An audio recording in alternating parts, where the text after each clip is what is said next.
I'm going to show you how the world champion Magnus Carlsen got on in round one of the Shamkir tournament. So Shamkir 2019 has begun, and what a lineup. So apart from Magnus, we have Anish Giri, there's Mamedyarov, of course. We've got Ding Liren, Grishuk, Anand. Well, fantastic lineup. And, well, it's, always interesting to see how Magnus gets on against his nearest rivals. Of course, Fabiano is not playing. He's just finishing off the last round of the US Championship. I'll be reporting on that soon. So, anyway, without further ado, Timur Radjabov from Azerbaijan with white against Magnus Carlsen. It starts off as a gioco piano. Radjabov often plays very enterprising openings with black, King's Indian for example. But with white he's quite conservative. And certainly the game follows that path here. And instead of playing bishop c5, so Magnus plays bishop e7, but as we'll see he has a specific idea in mind which isn't as calm as bishop e7 might first appear. So pretty normal moves so far. White gains space on the queen side, but also very important, make sure that that bishop is able to retreat, because black was actually threatening to play knight a5 to actually capture that bishop, exchange the bishop off. Now the most normal move here is bishop e6, which certainly looks very solid indeed to exchange off that light squared bishop. But Carlsen just blockades that pawn. And he has an interesting idea in mind. This is actually a fresh position. Hasn't been seen before, although, it's very typical. And here's Carlsen's idea. He swings that knight round, knocking the bishop back, not that the bishop is in trouble, and then plays king h8. So basically this knight maneuver is all in aid of clearing the path for the f-pawn to advance. There are pros and cons to this move, as we're about to see.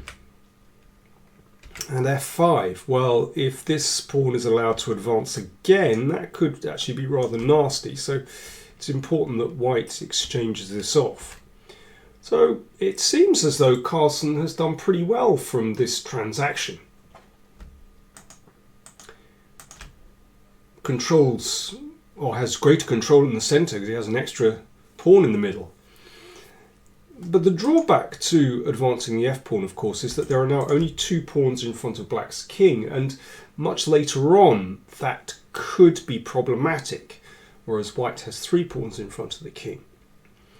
Also, this knight maneuver, fine, it enabled the advance of the f-pawn. However, the knight isn't necessarily very well placed on b6. It hasn't got any prospects from there. All these squares are covered. Whereas white is spinning around towards the king side. So, a double-edged position. Both sides have, their advantages and disadvantages. But I guess that's what Magnus wants. Now, Magnus played bishop f6 in order to support the e-pawn, and then he can advance in the centre. The problem with the bishop on f6 is that it can be attacked very easily by the knight. It's funny, my computer, which isn't the strongest and is only given a few seconds, likes queen d7, which certainly looks like a very natural move. And after bishop e3, it wants to play rook a6. Well, folks, I can tell you that Magnus, I'm pretty sure, did not consider this idea. That shows you, presumably if the computer is suggesting this, then it has some merit. However, I don't think any sensible human player would want to put the rook on a6 in this kind of position. Bishop f6. Knight e4. So this is the problem with this. And, well, if Magnus wanted a draw, then he could have played bishop h5 here. And I have a feeling that to break that pin, Radjabov would have played knight g3, and then, well, we're repeating the position. But I think Magnus just wants to play a proper game of chess. You know, it's round one. He wants to test himself, and that's fair enough. So these were exchanged. So black has gained something in the sense that he has these two nice pawns in the middle, but white has the two bishops, and actually those pawns are a little bit sensitive. You can see the bishop is hitting this one, the knight is hitting that one. I suppose black has some compensation in the form of a bit of pressure on the f-file. Well, let's see how this plays out. Bishop g5 and queen d2. So Radjabov just completing his development. Rook a e8, supporting the pawn. That looks fair enough. And now bishop e3. So this looks like a good move. Putting some pressure on the knight on b6, which, if given a chance, white would like to eliminate and capture on d5. So you can see a little bit of pressure. So Magnus counters that with bishop h5. Attacking this one, and Radjabov drops back. Well, it looks like Magnus has, you know, at least driven one of white's pieces back onto the defence, but still, queen goes back. It's on a vulnerable square, and possibly g4 was happening there. But Radjabov takes on b6, so now black's structure on the queen side not pretty. I think we can say that. But how can white increase the pressure? Well, I really like Radjabov's next move actually, queen g5. Attacking the bishop, also looking at the e-pawn. Queen came to f7, so white can't really contemplate this because if queen takes f2. Queen h4, but that queen is actually very annoying for black. It's just kind of floating around, hitting black's pieces. Maybe knight g5 coming, there could be some problems here. Maybe the queen comes back to g3. It's possible to play quite conservatively here with black and exchange on f3. And then rook d8, just to support this pawn. Objectively, this might actually be the best way to play.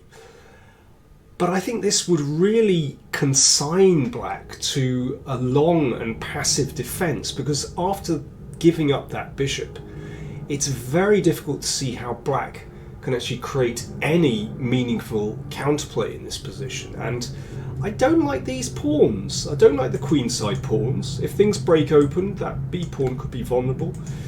Both these pawns are under fire. You know, white can maybe double on the e-file. I know it could be hard to knock out this knight. Sometimes it might be possible to arrange c4. White has a small, but I think definite advantage there, and not so easy for black to play. So coming back here, Carlsen instead of exchanging here, played bishop g6, attacking the pawn. But Radjabov correctly didn't bother defending that, but played the bishop to b3. Excellent move. If the pawn is taken, then the rook comes to d1. Now there are problems here for black. If the pawn supports with e4, we've got knight g5, queen moves, obviously queen h7 mate was threatened, then bishop takes d5. Well, black's position is falling apart actually. So coming back here, bishop takes pawn. If after rook d1, bishop c4 of course is safer. But actually, white can simply exchange and play knight g5. And this is a tremendous position for white. Well, the queen will move to, I guess, g6 or f5. I'm not sure which is better. Or maybe it has to move to g8 to maintain protection over here. That's possible. But white has the option to play the rook down to d6 or d7. Although black is a pawn up, the pawn structure is just a mess, and white has a wonderful activity. Positionally, I think white is doing so well there. So let's come back. This is the game position. Bishop b3 just played. Carlsen declined to take the pawn correctly. Stepped out of the pin by shuffling the queen across. Queen g3, excellent move. So this queen is activated, and now the e-pawn is on prise. And I think however black plays here, it's very uncomfortable. For example, after e4, just playing here, and well, I think positionally, again, you just look at the pawn structures. Black has a very unpleasant, very unattractive pawn structure, and white's pieces are very good here. Carlsen decided to play d4. And here is where Radjabov bottled it. He should have kept the tension here. Instead, he took on e5, and as we're about to see, there was a mass liquidation of pieces and pawns, heading for a draw. But he could have played bishop c4, and this simply maintains all white's advantages in the position. I mean, who knows, maybe he was running a little bit short of time and decided to play pragmatically and didn't want to sort of enter into complications. But, well, for example, what happens on this is attacked, remember. What about queen d6?